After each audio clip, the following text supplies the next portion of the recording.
Atoti tekelli bir peritelde şeker halı bilen Uykusun ben deyleme şeyim ayrı gönlüm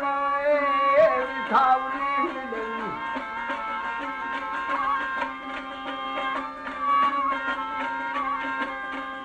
Halıma eyledim kabuğun kara saça sanmadım Öldürsem Rabi bugün ay boynuna tavrı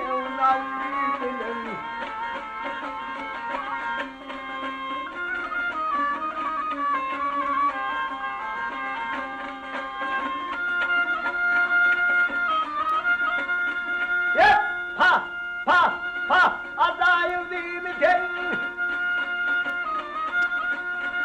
Efendim beni ya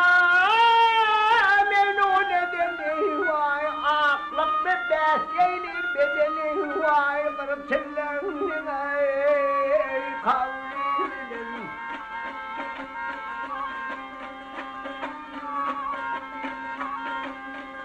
Gâhi oturdum yanasıp gâhi oturdum yanasıp gâhi yatırdım sırmasıp molla nefesir yanasıp vay otursam